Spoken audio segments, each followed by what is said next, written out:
오후에 시작 함께 하실래요? 안녕하세요. 세상의 모든 정보 아나운서 전준입니다. 국민 4명 중 3명이 가입했다는 실손 의료보험. 그래서 제2의 건강보험으로 불리기도 하는데요. 실손보험 전산화 작업으로 보험금 청구가 손쉽게 바뀐다고 합니다. 그동안은 실손보험금을 받으려면 병원에 직접 찾아가서 서류를 떼고 그 서류를 다시 보험사에 보내야 했는데요. 이제는 이런 절차 없이 스마트폰 앱 하나만 설치하면 된다고 하죠. 절차가 번거롭다는 이유로 보험금을 포기했던 소비자들에게 반가운 소식인데요. 문제는 벌써부터 실손보험 청구 간소화 서비스가 반쪽 출범에 그쳤다는 지적이 나오고 있다는 겁니다. 어떤 이야기인지 잠시 뒤 경제포커스 코너에서 자세히 살펴보겠습니다. 여러분들의 책장을 채워드리는 이다의 북마크. 오늘은 SF 소설계를 이끌고 있는 김초엽 작가의 작품 세계를 들여다볼 예정이니까요. 궁금한 분들 계속해서 함께해 주세요. 그리고 청취율 조사 기간 동안 세상의 모든 정보는 청취자 여러분들과 소통하는 시간 갖고 있습니다. 오늘은 세상의 모든 정보에 바라는 점 또는 세상의 모든 정보가 다뤘으면 하는 내용이 있다면 문자로 보내주세요. 추첨을 통해서 한우 세트 보내드릴 예정입니다. 그럼 문자 주실 번호는 샵 9730번이고요. 짧은 문자 50원, 긴 문자는 100원의 이용료 있습니다. 콩 게시판을 통해서는 무료로 참여하실 수 있으니까요. 많은 참여 부탁드립니다. KBS 세상의 모든 정보 지금 시작합니다.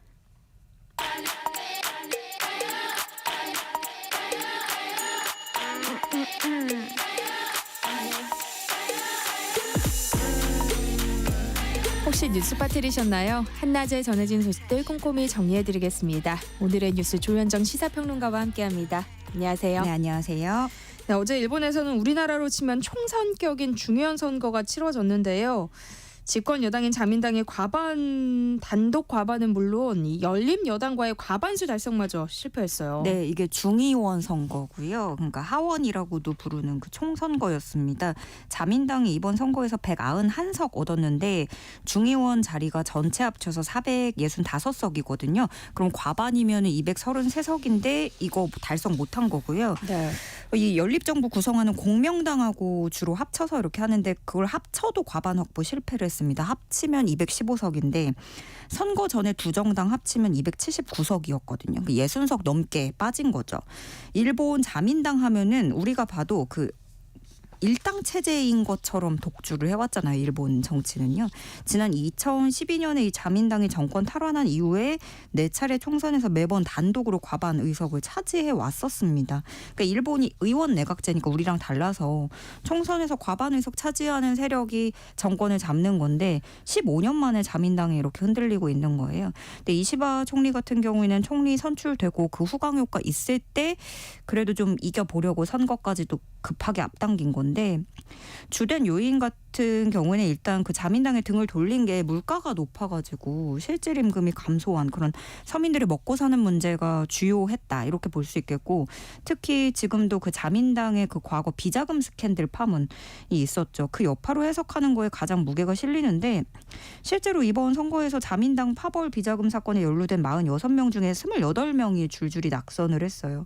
다만 그러니까 물론 이 자민당 비자금 스캔들이 너무나 컸지만 다만 조금 보는 건 아베였어도 같았을까? 아베 전 총리였어도 결과가 같았을까? 물론 그 후에 기시다 총리는 인기가 없었고 또 자민당의 비호감을 산 거는 맞는데 이시바 총리 자체가 좀 애매한 위치에 있다는 거죠. 네. 금리 인하 문제도 이거 선거 전에 이시바 총리가 그 전에 총재가 되기 전에 얘기했던 거하고 다르게 섣불리 나서지 못하고 있고 본인이 일단 인기가 없거든요. 네. 그래서 이시바 총리는 여당 내 야당이라고 불리던 비주류인데 그렇다고 뭐 차별점을 보여주지 못했고 얼마 되지도 않았고 그래서 기존 세력도 끌어안지 못하다 보니까 앞으로 우경화기를 가게 될지 어떨지 좀 지켜봐야겠습니다. 이시바 시게루 총리가 취임 한 달 만에 위기에 처한 거잖아요. 네. 향후 거취 표명과 관련해서는 말을 아끼는 분위기라고요. 네, 좀 뭐 책임지고 사퇴할 것인지 묻는 질문이 벌써 나왔어요. 근데 이시바 총리는 그런 걸 입에 올려야 한다고는 전혀 생각하지 않는다. 이 정도로만 얘기를 했어요. 이때가 출구조사 나오고 뭐 개표 진행 중일 때 이때였던 거고요. 그 후로는 이제 아직은 입장이 안 나왔는데 지금 또 그러면서 이 이시바 총리는 그 자민당 비자금 스캔들에 관심이 너무 쏠려서 외교안보라든가 사회보장, 농업 이런 우리가 얘기해야 될 중대한 논점은 논의되지 못했다라면서 아쉬움을 표하기도 했는데요. 우리나라로서는 이제 이 밀접한 옆나라 소용돌이 여파를 봐야 되겠죠. 근데 그나마 이시바 총리 같은 경우에는 그 안에서 지한파로 분류되던 사람인데 이로써 이제 이시바 내각이 식물 정권으로 전락할 거란 전망이 강한 상황이에요. 잦은 사퇴 시나리오도 충분히 가능성이 있고 조만간 입장 표명이 나올 거라고 얘기가 나오는데 만약에 그럼 물러나지 않다고 해도 계속 자리 버티고 있는다고 해도 본인이 어떻게 좀 펼쳐보려던 그런 정책 같은 걸 꺼내기는 굉장히 어려운 상황이 된 거죠. 그걸 또 현실화하는 건 더 어렵고요. 지금 자민당 내에서 벌써부터 그 이시바 상대로 이번 선거 때 결선 치렀던 후보들 원래 이시바 총리 빼고 굉장히 극우익 성향을 갖고 있던 후보들이 있었는데 이시바 끌어내리기를 앞으로 주도할 거다라는 관측이 나오고 있고 그게 현실화된다면 비교적 지한파이고 좀 중도 성향이었던 이시바를 겪은 후에 극우 인물로 가는 거라서 우경화는 더 강해질 수도 있겠다 이렇게 보고 있습니다. 다음 뉴스 살펴보겠습니다. 북한이 러시아 파병을 사실상 시인하는 입장을 냈어요. 네, 조선중앙통신에 실린 내용인데요. 김정규 외무성 러시아 담당 부상 명의의 입장문에서 파병설을 언급하고 있습니다. 이 김정규 부상이 뭐라고 얘기를 했냐면 만약 그러한 일이 있다면 여기서 이 그러한 일이라는 건 파병인 거죠. 만약에 그런 일이 있다면 국제법적 규범에 부합되는 행동일 것이다. 이렇게 얘기하면서 좀 정당화를 했어요. 그러면서 그걸 불법적인 것을 묘사하고 싶어하는 세력들은 분명히 존재할 것이라고 본다. 이렇게도 덧붙였는데요. 그동안 북한은 근거 없는 소문이다 계속 이렇게 일축을 했잖아요. 네. 그런데 그러한 일이 있다면 규범에 부합된다. 이 자체가 사실상 시인한 거라고 볼 수 있고 네. 푸틴 대통령이 파병을 시인한 뒤에 이런 보도가 나온 거예요. 그 사이에 러시아에서는 북러 조약을 비준했잖아요. 그래서 비준 절차 마무리되면서 북한과 러시아가 어느 정도 입을 맞췄을 수도 있겠다. 이렇게 보는 거고요. 한편 우크라이나 당국은 계속해서 북한군 파병 상황을 실시간으로 알리고 있는데 이번에는 러시아군이 북한군 병사들을 민간 트럭에다가 실어서 최전선으로 수송하고 있다라는 내용을 또 내보냈는데 우크라이나가 감청 자료 공개하면서 북한군이 이동하고 있다는 주장을 펴고 있습니다. 네, 우리 정부도 기민하게 대응하고 있는데요. 오늘은 정부 대표단이 나토 본부를 방문하고 오는 31일에는 한미 외교 국방장관 회의가 예정돼 있어요. 네, 먼저 현지 시간 28일 벨기에 브뤼셀 나토 본부에서는 나토 사무총장 주재로 북대서양 이사회 회의가 열립니다. 이곳에서 우리 정부 대표단이 북한군 파병 동향을 브리핑하는데요. 홍장원 국정원 1차장 단장으로 해서 합참 정보부장 등 정보, 군, 외교당국 고위 관계자들로 대표단을 꾸리게 됐습니다.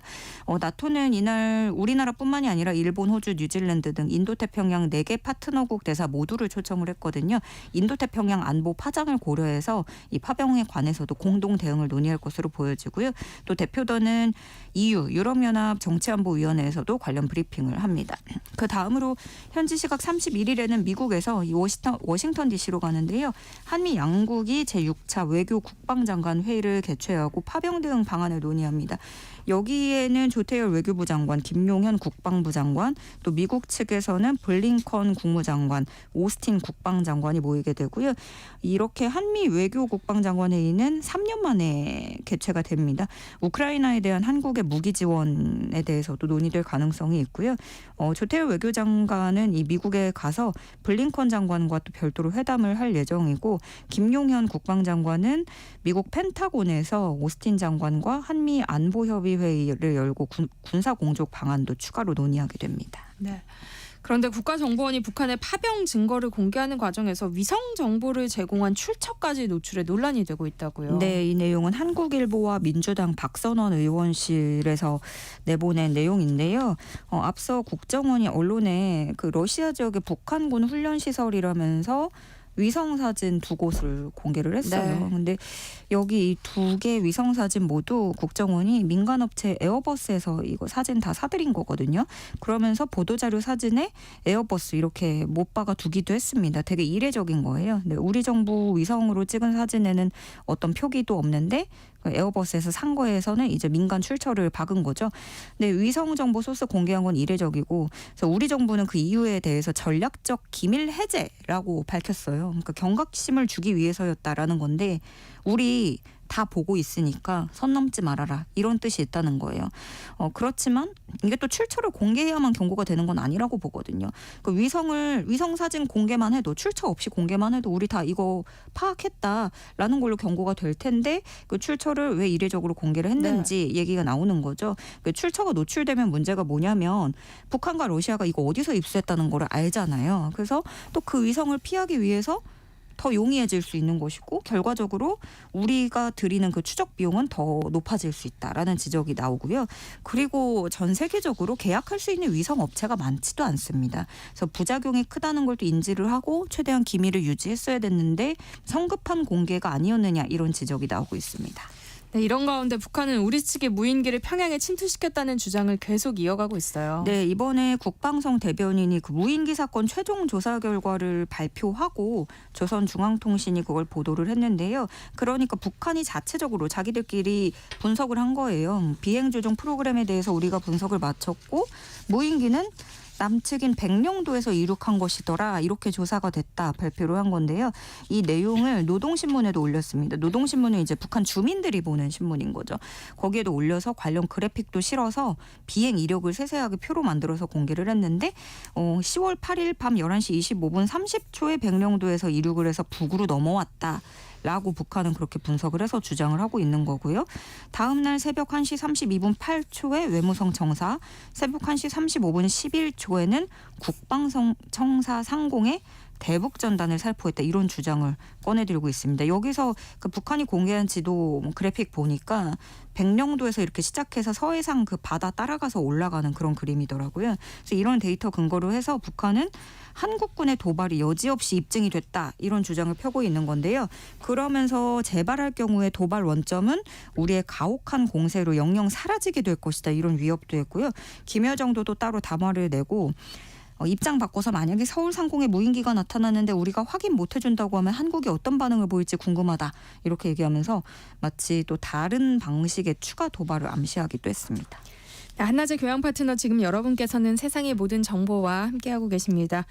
22대 국회 첫 국정감사가 이번 주를 끝으로 마무리될 예정인데요. 끝까지 정쟁을 반복했다는 비판을 피하기는 어려워 보여요. 네, 정식 종감은 지난 25일이었고 그때 14개 상임위 감사가 종료가 됐고요. 지금 이번 주에는 뭐 운영위, 기재위, 정보위 등등 몇 개 또 남아 있습니다. 근데 지난주까지 이제 쭉 봤을 때 남은 거는 김건희, 이재명 공방이었다. 이거 얘기 계속 하는 거잖아요. 정책 이슈를 일단 모두 빨아들였고 또 마지막까지 여야 충돌 뇌관은 여전한 상황인데요. 오늘 기재위 국감에서는 기재부, 국세청, 관세청, 조달청, 통계청 등을 감사합니다. 그런데 여기 기재부도 그렇고 이렇게 다 돈 만지고 이런 데니까 전현직 대통령 그리고 그들의 배우자 의혹을 꺼내들 수 있는 거죠. 야당은 대표적으로는 김건희 여사가 해외 순방 동행했을 때 그 리투아니아 매체가 보도를 했었어요. 일정 중에 김건희 여사가 유명한 상점에 방문했다라는 기사를 내보내기도 했기 때문에 그걸 들고 와서 후속 검증 요구할 계획이고 그렇다면 여당은 예상하다시피 김정숙 여사의 순방 동행을 부각할 거고요. 뭐 통계청 같은 데는 예상될 할 수 있는 게 전현직 정부의 뭐 예를 들어서 부동산이라든가 이런 통계 자료 두고 공방을 벌일 것으로 보여집니다. 네, 늘 그렇듯이 국정감사 무용론이 또다시 고개를 들고 있어요. 네, 뭐 매번 그러긴 했습니다. 국감 왜 하냐 뭐 이런 얘기 있었고 이렇게 따로 기간을 두지 말고 상시 국감으로 돌리자 뭐 이런 주장도 있었는데 매년 실망스럽다는 지적이 나오지만 지난번 21대 국회 때 국정감사 때도 뭐 최악이다 이랬거든요. 근데 올해 그때보다 점수가 더 낮게 됐어요. 평가가 더 안 좋게 나왔고 그러면 고성이랑 정쟁도 뭐 눈살을 찌푸리게 했지만 그것보다도 그렇다면 우리가 실제로 얻은 게 얼마나 되느냐 이걸 좀 냉정하게 봐야 되는데요. 이번에 출석한 피감기관 중에 33%는 질문도 못 받고 돌아가야 했다는 분석이 나왔습니다. 나름대로 이 피감기관에서도 준비해서 시간 내서 이렇게 출석을 한 건데 질문도 못 받았다는 거예요. 일단 피감기관 자체가 많았습니다. 올해 802곳, 역대 최다 개수였어요. 국감 직전에 채택된 증인만 500명이 넘고 참고인 포함을 하면 1000명 가까운 인사가 출석을 요구받았는데 그러면 일단 개수랑 사람 너무 많으니까 당연하게 물리적인 시간이 너무 부족하죠. 네. 한 명 한 명 의원들 질문은 하고 싶고 이거 다 하려다 보면 따지고 들고 이제 또 얘기해서 대답하고 거기에 또 질문하고 이러다 보면 시간이 부족한데 개별 의원한테 주어지는 시간이 주질이 보충질이 다 합쳐도 20분 안팎이니까 뭐 국감 보다 보면 진짜 이제 들을만한데 그 다음 얘기 궁금한데 마이크 꺼지고 이러거든요. 그래서 이게 뭐 10번 감사 실시한다고 상임위별로 10번 한다고 쳐도 그러면 200분? 근데 그게 10번 쪼개서 하는 거잖아요. 하루에 네. 몇 번 말을 못 하는 거예요. 근데 그럼 이렇게 짧은 시간이면 그 안에 또 뭔가 임팩트를 줘야 되고 이목을 끌어야 되고 뭔가 결과를 내야 된다고 생각하다 보니까 특정 기관에 더 이게 쏠리게 되고 나머지는 주목을 못 받고 질문도 못 받게 되는 거예요. 그래서 이 국감 제도 자체를 개선을 제대로 해야 된다라는 지적이 또 더 커지고 있는 거고요. 또 추가적으로는 이렇게 의원들에게 개별적으로 충분한 질의 시간이 또 보장돼야 된다는 얘기도 나오고 있습니다. 네. 여야가 오늘 민생 분야의 공통 공약을 추진하기 위한 협의 기구를 출범시킨다고요? 네, 앞서 한동훈 대표와 이재명 대표가 만났을 때 1차 회담 자리에서 합의를 했었죠. 그래서 오늘 협의체를 출범하게 됐습니다. 오늘 오전에 국민의힘 김상훈 정책위의장과 배준영 원내수석 부대표, 민주당에서는 진성준 정책위의장, 박성준 원내수석 부대표 이렇게 2+2 회동 형식으로 출범식 회의 진행을 했고요. 그래서 뭐 각자 여야가 당연히 경쟁하고 대립하는 것들도 있지만 민생 법안 또 공통으로 생각하는 법안을 우리가 협력해보자 이런 취지인 거고 오늘은 출범 당일이기 때문에 뭐 앞으로 어떻게 운영할지 이런 논의부터 우선 진행을 했습니다. 법안 합의에 대해서는 추가 논의를 거쳐서 결정할 방침이고요.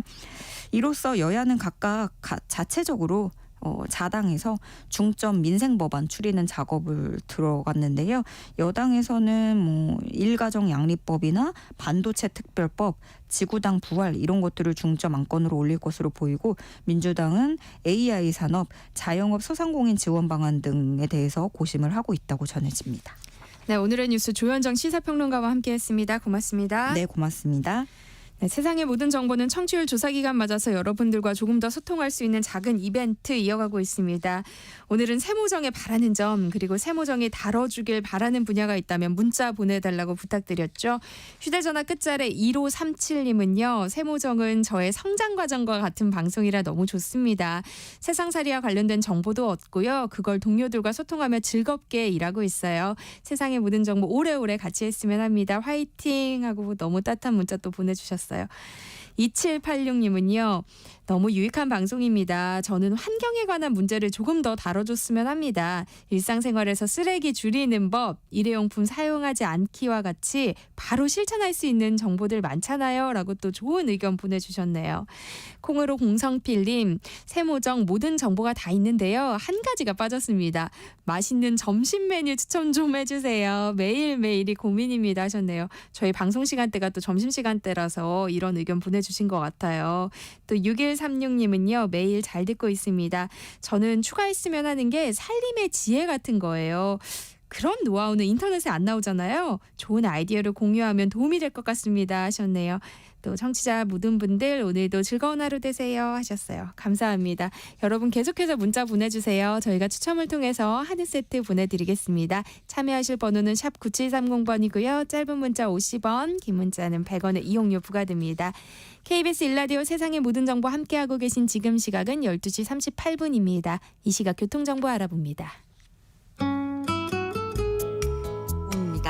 먼저 경부고속도로 서울 쪽으로 양재에서 반포까지 천천히 가고요. 반대 부산 방향은 반포에서 서초까지 밀립니다. 서해안고속도로 서울 쪽은 일직분기점에서 금천까지 막히고요. 반대 부산 방향 금천에서 천천히 갑니다. 매송휴게소에서 화성휴게소까지는 13km가량 정체고요. 해미 부근에서는 1차로를 막고 작업을 하고 있습니다. 다른 차로로 변경이 필요하겠고요. 영동고속도로 강릉 쪽입니다. 용인에서 양지터널까지 막히고요. 여주휴게소에서 여주분기점까지 정체입니다. 새말에서 새말 부근 사이 1차로와 2차로는 작업 중이고요. 동부간선도로 의정부 쪽으로 성수분기점에서 성동까지는 3차로가 작업을 하고 있습니다. 내부순환도로 성산 쪽인데요. 홍제에서 연희 사이 3차로는 작업을 하고 있고요. 북부간선도로 구리 방향 월릉분기점에서 묵동 사이 2차로는 추돌 사고 있어서 처리하고 있습니다. KBS 교통정보센터에서 정현정입니다.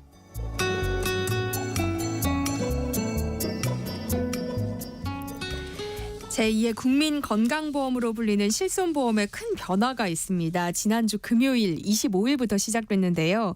실손보험금을 청구하는 방식이 간소화되면서 가입자가 일일이 병원에서 서류를 떼고 보험사로 보내야 되는 이 번거로움이 줄어든 겁니다.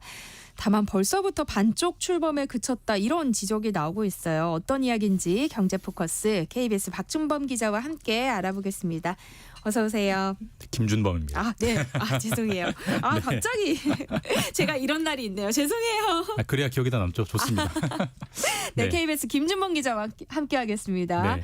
네, 실손보험 청구 간소화 서비스가 지난 25일부터 시작됐다고 하는데 네. 뭐 관련법이 바뀐 거예요? 예, 실손보험 청구 간소화 법, 정확하게는 네. 보험업법이 개정이 됐고요. 그 개정된 보험업법이 지난주 금요일, 그러니까 10월 25일부터 시행이 됐습니다. 이 법은 국회를 통과한 거는 작년 10월이고요. 네. 1년 동안 이제 준비 기간, 유예 기간을 두고 이제 1년 지나서 지난주 금요일부터 시작이 됐고, 사실 이게 엄청나게 많은 사람에게 엄청나게 큰 변화를 가져다 줄 법이에요. 왜냐하면 다 떠나서 단적으로 숫자만 봐도 우리가 4대 보험 많이 하잖아요. 네. 뭐 건강보험, 국민연금, 고용보험, 산재보험. 우리가 그중에 가장 많이 신경 쓰는 것 중에 하나가 국민연금 보험. 국민연금 가입자가 2,300만 명 정도 돼요. 우리나라 인구의 대략 한 절반 정도 되는데 네. 실손보험은 가입자가 4천만 명입니다. 그러니까 우리나라 인구 5천만 명 약간 넘지만 5천만 명 잡고 80%가 가입한 애든 할머니 할아버지든 뭐 경제활동하는 뭐 성인이든 웬만하면 다 가입이 돼 있기 때문에 여기에 대한 제도가 바뀐다는 것은 국민 10명 중 8명이 영향을 받는 거니까 일상에서 엄청 영향이 많이 받게 되는 그런 제도가 지난주 금요일부터 시작됐다. 네. 네, 이 변화의 핵심은 이제 실손보험금 청구할 때 그동안 우리가 종이 서류 이렇게 뗐잖아요. 네. 그럴 필요가 없다는 거죠. 저도 집에서 이제 저희 자녀들 실손보험 들었는데 이렇게 병원 진료 받고 보면은 저든 제 아내든 서로 항상 얘기해요. 보험사에 청구했어? 이게 물어보거든요. 근데 이게 왜 하냐면 귀찮거든요.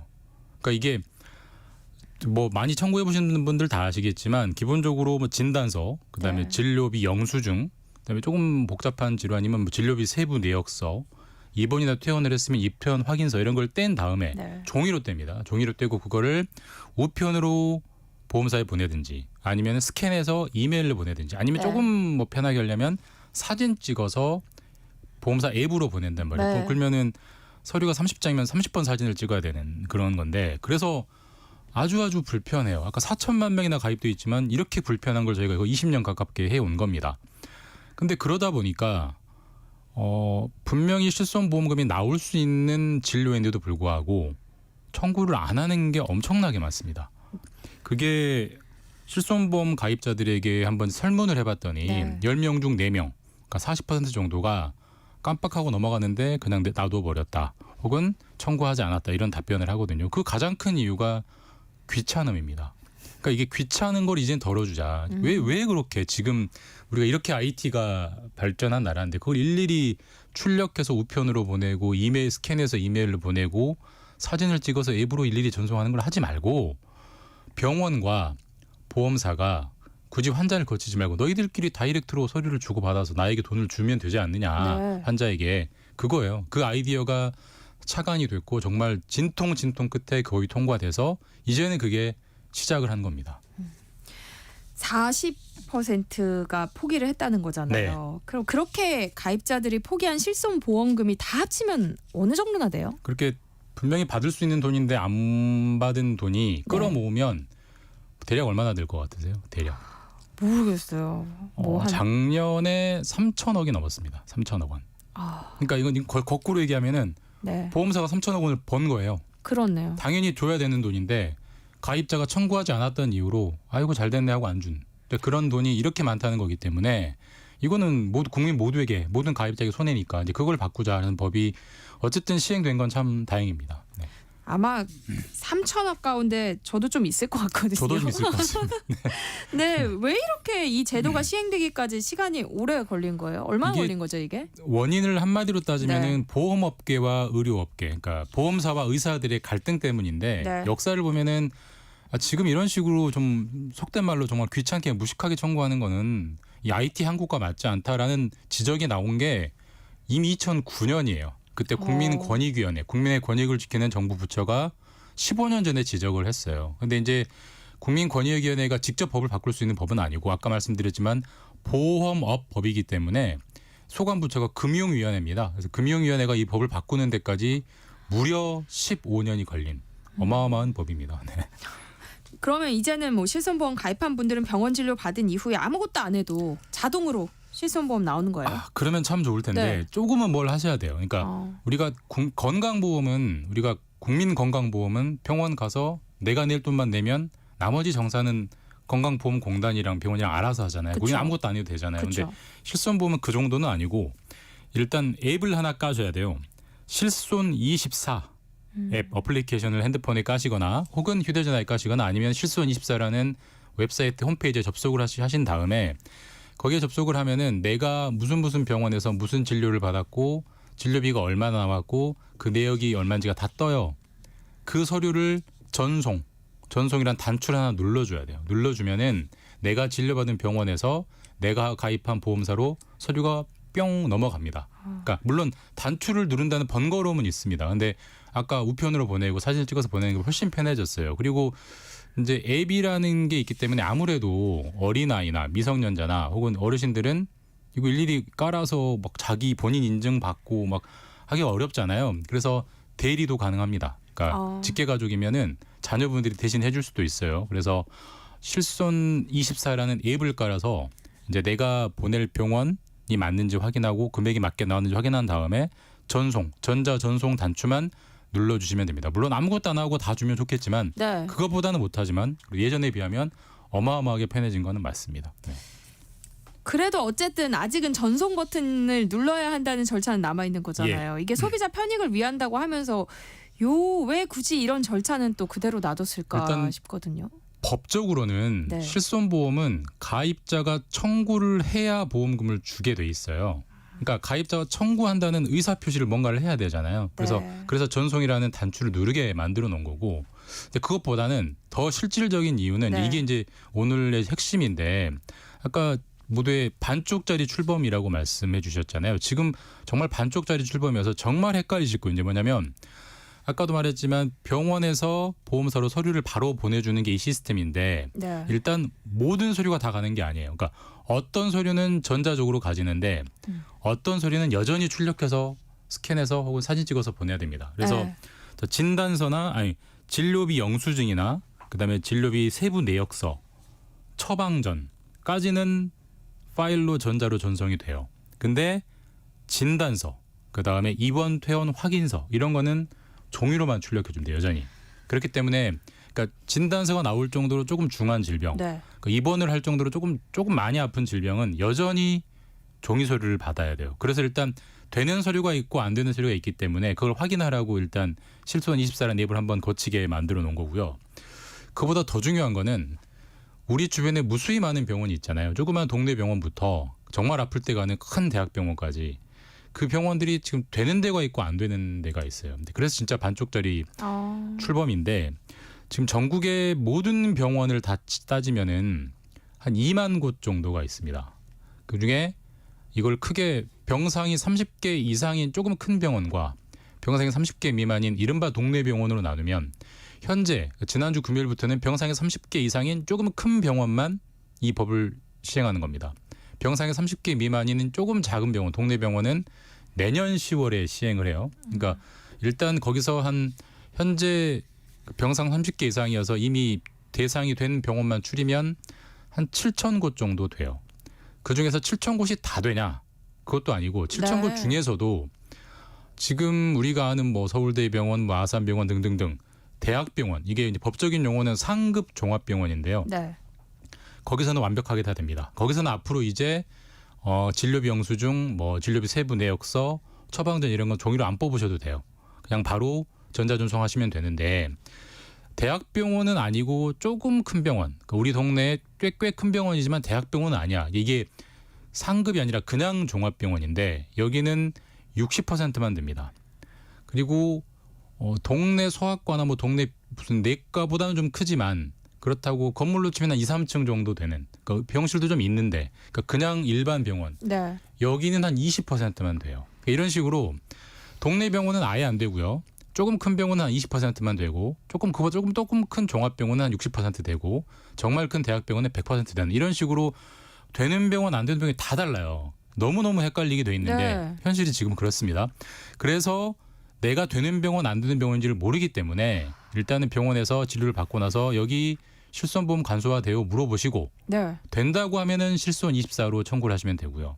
안 된다고 하면은 예전처럼 다 서류를 뽑아가지고 예전하고 똑같이 우편, 이메일, 앱으로 보내야 되는 이런 아직은 번거로움이 있기 때문에 반쪽짜리 출범이다. 사실 정확하게 따지면 그렇네요. 반의 반쪽짜리 정도의 출범인데 어쨌든 현재는 그런 상황입니다. 그러니까 어느 병원은 되고 어느 병원은 안 되고 거기다 또 어떤 서류는 되고 또 어떤 서류는 안 되고 왜 이렇게 복잡한 거예요? 이제 갈등 때문인데요. 네. 그러니까 이제 우리가 건강보험은 아까 말씀드렸지만 내가 내는 예를 들어 병원비가 10,000원이 나왔다. 그중에 본인 부담금이 2,000원이면은 2,000원만 저는 카드로 또는 현금으로 내면 나머지 8,000원은 병원이랑 건강보험공단이 알아서 정산을 해요. 근데 그게 어떻게 가능한 거냐? 우리가 사실 신경을 쓰지 않았지만 어떻게 가능한 거냐면 네. 예를 들어 제가 병원 갔으면 김준범 환자의 진료 기록을 병원이 건강보험공단으로 다 보냅니다. 네. 무조건 보내기 의무화돼 있어요. 그렇기 때문에 저는 신경 안 써도 보내서 건강보험공단이 치료하는 비용을 나중에 다 병원에 정산해 주는 구조예요. 저희는 본인 부담금을 내면 그다음 신경 자체를 안 쓰죠. 근데 실손보험은 지금까지는 환자가 일일이 서류를 떼서 했고요. 이제는 바뀐 게 병원이 각 보험사로 다이렉트로 보내주면 되는 건데 예전에는 건강보험공단이 받아주면 되는데 지금은 보험사는 민간이잖아요. 그러니까 뭔가 받아줄 공적인 공개 중개 기관이 하나 필요해요. 네. 그게 보험개발원이라는 곳입니다. 뭐 생소한 분도 있겠지만 거기서 싹 모아가지고 그다음에 그걸 실손보험을 운영하는 모든 가입자에게 쫙 뿌려주는 구조거든요. 자, 근데 지금까지 병원들은 그렇게 하면 안 된다. 그거는 개인의 민감한 의료 정보가 공공기관도 아니고 정부도 아니고 뭐 민간 보험사로 넘어가는 거기 때문에 개인 의료 정보가 유출될 수 있고 굉장히 민감한 문제다. 그래서 병원이 계속 반대를 했어요. 근데 어쨌든 보험 가입자들 입장에서는 청구하는 게 간편해지는 게 중요한 거니까 금융업계나 보험사에서는 계속 하자고 요구했어요. 그래서 네. 하자 안 하자 이게 15년 동안 싸우다 결국은 중간에서 만난 거예요. 중간에서 만나서 단계적으로 하자. 그래서 일단은 아까도 말씀드렸지만 올해는 동네 병원은 빠지는 거고요. 그다음 단계적으로 하자. 간단한 진료, 그러니까 간단한 서류만 일단 전자전송을 하는 거고 좀 복잡한 입원하는 진료나 진단서가 나온 진료는 나중에 또 넘겨놓은 이런 상태여서 참 우리 소비자 입장에서는 예전보다 분명히 나아진 거는 맞는데 예전보다 더 외울 건 많아졌어요. 그러니까 되는 서류 안 되는 서류 외워야 되고 되는 병원 안 되는 병원 미리 체크해야 되고 좀 귀찮아지긴 했습니다. 네. 사실 뭐 환자 입장에서는 이게 동네 의원에서도 실손보험 청구 간소화가 돼야 체감이 될 것 같아요. 이게 사실 그러니까 완벽한 체감이 되려면 동네 병원도 돼야 되고요. 네. 약국도 돼요, 약국. 근데 지금은 그렇죠. 여전히 약국도 빠져 있거든요. 아. 동네 병원이랑 약국은 다 내년 10월부터가 의무예요. 그래서 네. 내년 10월이 되면은 전국의 모든 병원, 대학병원부터 동네 병원, 약국도 다 의무화가 됩니다. 자, 근데 의무화가 되면 내년 10월에 무조건 될 거냐는 또 따져봐야 돼요. 지금도 아까 말씀드렸지만 동네 병원이 아닌 그 병원들은 뭐 종합병원, 일반 병원들은 다 의무화인데 아까 제가 100% 아니라고 했잖아요. 네. 뭐 조금 큰 병원은 뭐 20%, 좀 더 큰 종합병원 60%라고 했는데 의무인데 참여를 안 해요. 왜 강제할 수 그러냐면은 없나요? 의무를 지키지 않아도 과태료가 없어요.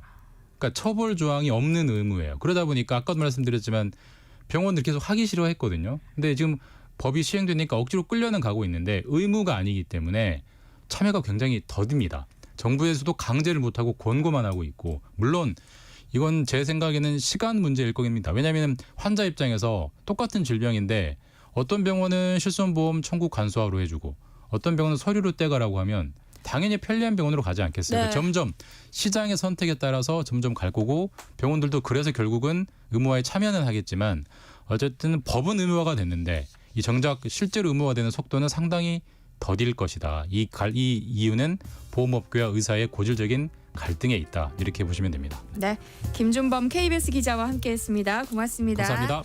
네, 세상의 모든 정보 1부 순서 여기서 마무리하고요. 저는 잠시 후 2부에 돌아오겠습니다.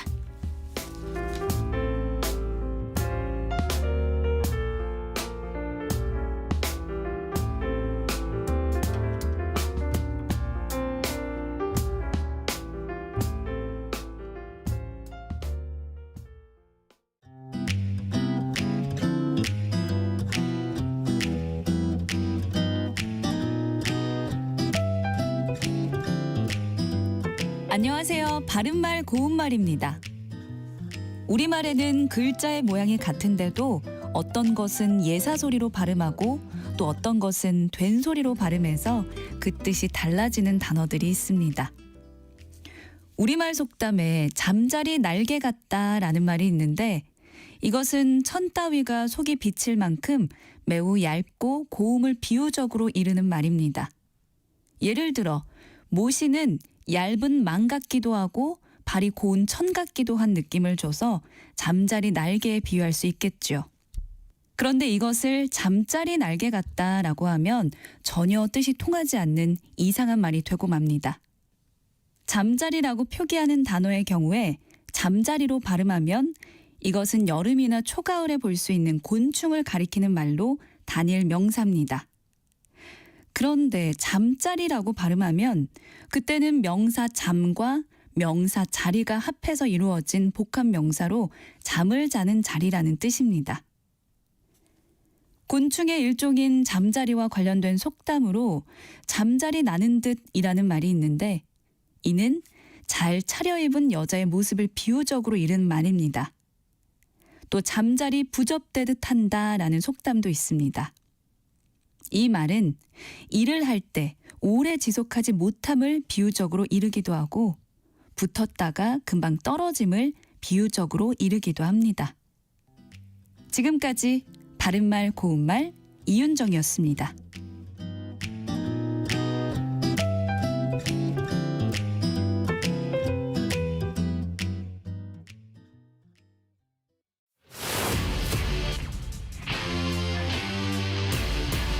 토론에 정답은 없습니다. 토론이 세상을 바꿀 수도 없습니다. 하지만 질문은 새로운 세상을 만들 수 있습니다. 질문으로 올바른 세상을 만드는 첫걸음. 평일 저녁 7시 20분 KBS 열린 토론.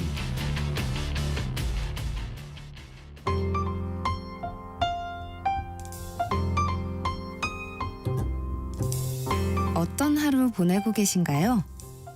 눈코 뜰 새 없이 바쁘게 지나가는 한 주. 월요일부터 금요일, 매일 밤 10시부터 12시까지는 오롯이 당신만을 위한 시간입니다. 당신을 위한 지식 쉼터. 오늘 밤 일라디오.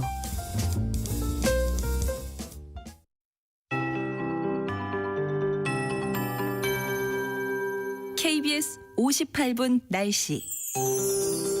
현재 전국이 대체로 흐립니다. 동풍의 영향으로 강원 영동과 경상남북도 곳곳에는 비가 오고 있습니다.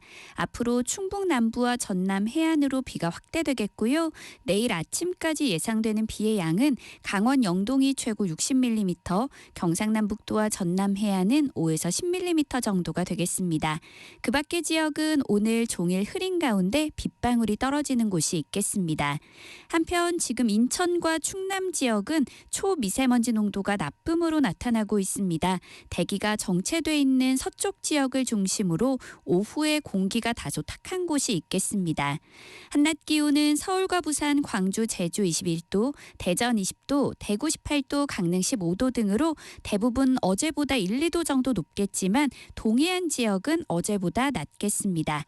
화요일인 내일도 전국이 대체로 흐리겠고요. 제주도에는 비가 오락가락하겠습니다. 모레부터는 전국의 하늘이 맑아지겠고 이번 한 주 평년 기온을 조금 웃돌면서 아침 저녁은 쌀쌀하겠지만 낮에는 선선할 전망입니다. 큰 일교차를 주의하시기 바랍니다. 한편 동해안 지역은 오늘까지 바람이 강하게 불겠습니다. 현재 서울의 기온은 18.4도, 습도는 72%입니다. 송소진입니다.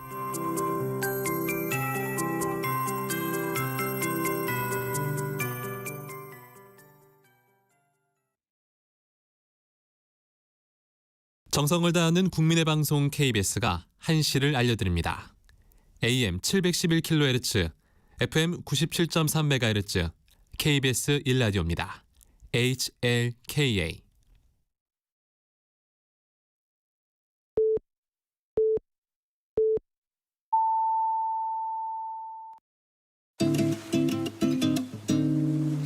나른한 오후를 책임질 영양 만점 지식 비타민.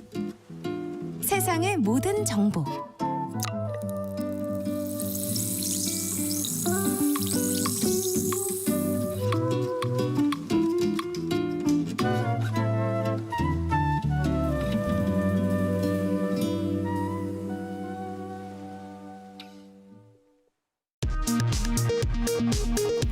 이 시각 라디오 정보센터 뉴스입니다.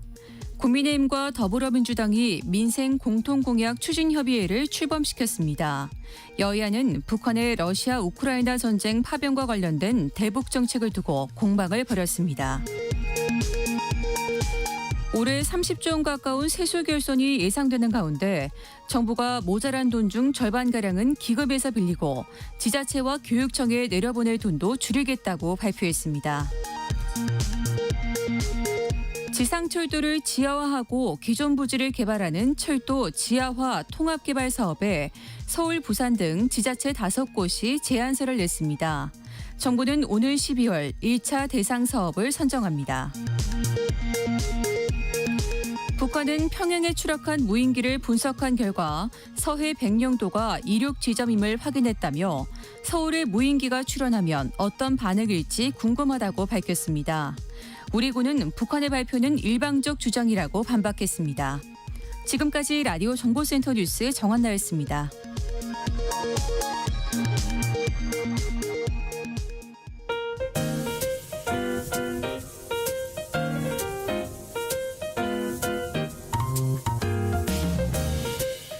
정신없이 바쁜 하루, 지금 우리 주변에서 벌어지고 있는 사건, 사고 소식들 한숨 돌리며 살펴보시죠.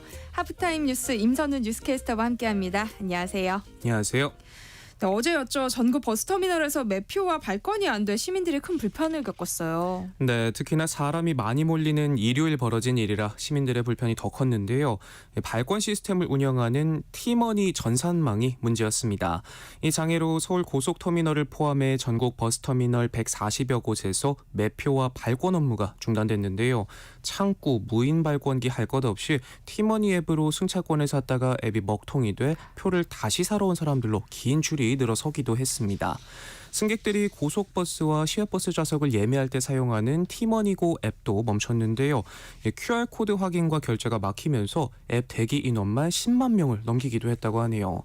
이 터미널들은 비상발권 시스템을 가동했지만 카드 결제도 제대로 안 돼 승차권을 수기로 발권하고 현금으로 요금을 받는데 마치 90년대로 돌아간 듯한 모습을 보이기도 했습니다. 여기서 그치지 않고 티머니 시스템을 사용하는 택시에서도 단말기가 먹통이 되면서 피해를 키웠는데 오류가 발생하고 1시간 반이나 지나서야 시스템이 복구가 됐다고 합니다.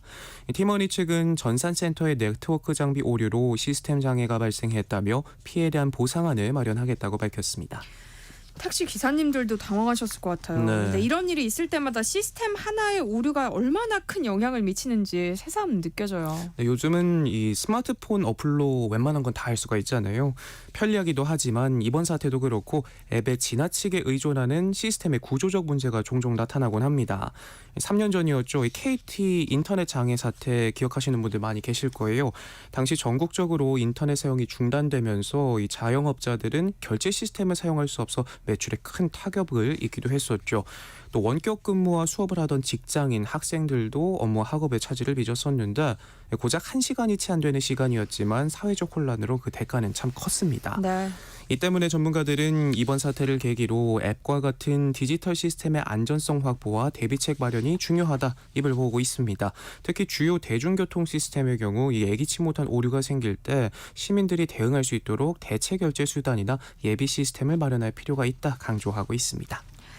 요즘 한국을 떠나는 인재들이 늘고 있다고요. 네, 인구 10만 명당 석사, 박사급 이상의 핵심 인재들의 미국 영주권 신청이 가장 많은 나라가 한국인 것으로 나타났습니다. 지난해 미국 정부의 고급 인력 취업 이민 비자 EB-1,2를 발급받은 한국인은 5,600명이 넘었는데요.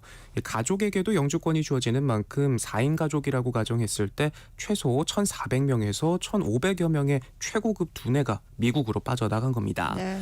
한국은 인도와 중국, 브라질에 이어서 네 번째로 많았는데 인구 10만 명당으로 계산하면 중국의 10배에 달한다고 하네요. 인재들이 미국행을 택하는 이유로는 이 성과 보상에 인색하지 않은 미국 기업에서 커리어를 발전시킬 수 있고 갈수록 떨어지는 국내 기업의 혁신 활력과 자녀 교육 문제가 원인이라고 합니다. 또 최근에는 주요 대기업 엔지니어와 연구직 외에도 변호사나 의사, 상경 예술계 인재들의 비자 문의가 잇따르고 합니다. 실제로 한 IT 대기업의 10년차 연구직 직원은 국내 이직을 고민하다가 지난달 미국 현지 이민 전문 로펌을 선임해 고학력자 독립이민을 준비하고 나섰는데 엔비디아 직원들은 대박이 났다는데 자신은 쳇바퀴를 돌고 있다는 생각이 들었다고 합니다. 또 미국 정착에 실패하고 귀국하다 하더라도 이 몸값을 높일 수 있다는 점도 한몫 거들고 있는데요. 대기업에서 5년째 프로그래머로 일하고 있다는 한 직원은 국내 개발자 사이에서 미국 빅테크 취업 경력은 연봉 2배 이벤트라고 부른다면서 굳이 이민이 아니더라도 한 살이라도 어릴 때 미국 취업 노력을 하는 게 대세라고 말합니다. 이 문제는 이 같은 인재 유출이 첨단 산업 경쟁력 약화로 이어질 수 있는데도 제어할 수단이 마땅치 않다는 겁니다. 국가 연구개발 예산이 삭감되고 기업 경영이 어려워지면서 석박사 인력이 구조조정 1순위에 오른 과거의 학습 경험도 해외 이탈을 가속화하는 요인으로 꼽히고 있는데요. 네. 이 때문에 고숙련 인재를 정당히 대우하고 존중하는 환경이 만들어져야 한다고 전문가들은 조언하고 있습니다. 그런가 하면 이제 막 사회에 발을 들인 청년들 20대 근로자 10명 가운데 4명은 비정규직이라는 조사 결과도 나왔어요. 네, 역대 최고치라고 하는데요. 지난 8월 기준 20대 임금 근로자 338만 9천 명 중 비정규직은 146만 1,000명으로 절반에 가까운 43.1%에 달했습니다. 20대 비정규직 숫자는 10년 전 106만 9천 명에서 매년 꾸준히 늘어나고 있는데요. 그런데 눈길이 가는 부분은 전체 비정규직 중 일자리를 자발적으로 택했다는 비중 역시 66%를 기록해 관련 통계가 작성된 이후 가장 높았고요. 이 중 근로 조건에 만족한다는 비율도 60%에 육박했습니다. 평생 직장이란 말도 이제는 옛말이 된 것 같아요. 네. 실제로 20대 비정규직 숫자가 크게 늘어난 건 역시 시간제 근로자가 늘어나기 때문인데 10년 전과 비교하면 40만 명을 넘겼다고 합니다. 원하는 시기에 원하는 만큼 일할 수 있는 일자리를 선호하고 또 최근 고용시장이 신입보다는 경력직 또 정기공채보다는 수시 채용을 선호하는 경향도 영향을 끼친 것으로 보입니다. 청년이 가진 첫 일자리 계약 기간이 1년 이하였던 경우도 30%를 넘겨 역대 가장 높았다고 하고요. 반면 일을 하지 않고 쉬었다고 답한 20대도 43만 8천 명으로 역대 최다를 기록해 20대가 안정적으로 일할 정규직 자리가 부족해 쉬거나 비정규직 일자리를 택했다는 분석도 한켠에서 나오고 있습니다. 이러나 저러나 앞에 인재 유출이 늘어난다는 소식도 그렇고 하는 만큼 대우받는다면 얼마나 좋겠습니까마는 그렇지 못한 현실에 이래저래 청년들의 고민이 많아 보이는 요즘이네요. 네. 이별을 통보한 연인을 살해한 혐의로 1심에서 무기징역을 선고받은 김래아가 과거 또 다른 교제 폭력을 저질렀던 사실이 뒤늦게 드러났어요. 네, 참 사람 고쳐 쓰는 거 아니라더니 판결문에는 김래아의 범행 가능성을 짐작케 할 전조 증상이 여러 포착됐는데요. 특히 범행 이전에 교제했던 연인에게도 폭행과 협박을 일삼아 입건까지 됐던 것으로 드러났습니다. 1심 판결문에서 이 김래아는 해당 사건 범행 전 수년간 교제했던 여자친구에게 지금은 고인이 된 피해자에게 했던 것과 비슷한 방식으로 집착하고 폭행, 협박한 것으로 나타났는데요. 당시 여자친구가 클럽에 간다는 사실과 다른 남자를 만났다는 이유 등으로 화가 나 여자친구를 폭행하고 휴대전화를 부쉈고 이별을 통보받자 성관계 영상을 유포하겠다고 협박한 것으로 파악됐습니다. 이에 김래아는 협박과 폭행, 재물손괴 혐의로 입건됐었는데 수사 개시 후 여자친구와 합의해 협박과 폭행 혐의는 불송치 처분을, 재물손괴 혐의에 대해서는 기소유예 처분을 받았다고 합니다. 김래아는 지난 3월이었죠. 이별을 통보하러 자신의 오피스텔에 찾아온 전 여자친구에게 흉기를 휘둘러 숨지게 했는데 결국 무기징역을 선고받았습니다. 가해자의 뻔뻔함은 재판 중에서도 드러나기도 했는데 면회를 온 가족에게 10년만 살다 나오면 된다. 나오면 행복하게 살자고 말한 녹취가 공개돼 공분을 사기도 했고요. 네. 또 최후 진술에서 가족과 자신이 기르는 강아지에게 미안하다고 말해 많은 비난을 받고 있습니다. 재판부는 어머니가 보는 앞에서 피해자를 살해하는 등 범행 수법과 결과가 극도로 잔인하고 참혹하다고 밝히면서 우울증과 약물 복용 등으로 심신미약 상태였다는 김래아 측 주장도 받아들이지 않았고요. 그러면서 사회로부터 영구히 격리할 필요가 있다고 못 박았습니다.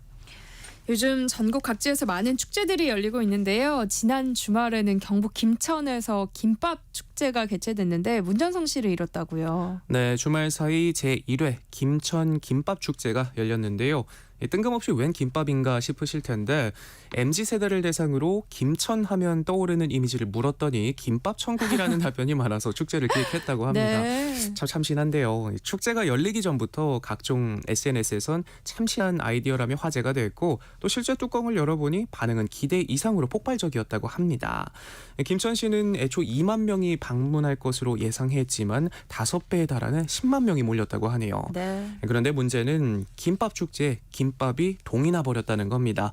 첫날 준비된 김밥 부스 7곳 중 절반이 재료가 소진돼 영업을 중단해야 했고요. 이튿날도 방문객이 몰리면서 오후 2시쯤 이 시각 이후로는 모든 김밥존 판매를 종료한다고 알리기도 했습니다. 이 때문에 온라인에선 김밥 축제에 김밥이 없다는 불평 댓글이 줄줄이 달렸는데요.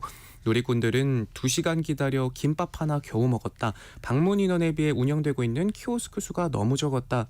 김밥뿐만 아니라 떡볶이 등도 다 품절이라 햄버거 하나 먹고 돌아간다라고 적기도 했습니다. 반면 방문객이 몰린 건 그만큼 홍보가 잘 됐고 관심이 높았다는 의미라며 응원한다는 의견들도 여러 보였는데요. 예측한 인원보다 많이 온 건 홍보가 잘 됐다는 거니까 김천시 기죽지 말고 힘내길, 다음에 더 잘하면 된다, 아이디어는 최고였다, 기획한 공무원들 고생 많았다, 성심담처럼 지역 고유의 브랜드가 있지 않는 이상 지역 축제만큼 지역 경제를 활성화하는 걸 돕는 이벤트가 또 어디 있겠느냐 같은 반응들도 나왔습니다. 네.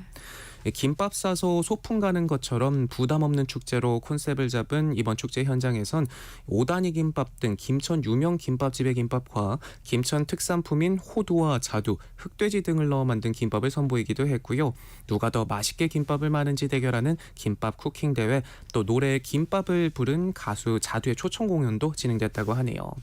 비록 아쉬운 부분도 있었지만 첫 술에 배부를 수는 없잖아요. 네. 첫 축제인 만큼 너그럽게 한번 넘어가 주시고 앞으로가 더욱 기대되는 김천 김밥 축제 많은 응원 부탁드리겠습니다. 네, 김은희 님도 김밥 좋아하는데 꼭 가보고 싶네요 하시네요. 네.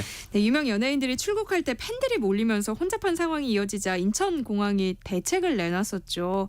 오늘부터 유명인들은 별도의 출입문으로 다니게 할 계획이었는데 쏟아지는 비판에 이 대책도 결국 철회하기로 했어요.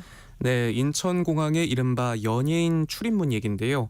인천공항이 최근에 연예인을 비롯한 유명인들까지도 출국 심사를 빨리 받을 수 있는 우대 통로를 이용해서 다닐 수 있게 하겠다, 이렇게 방침을 세웠다가 논란만 빚고 결국 없던 일로 하겠다고 철회했습니다.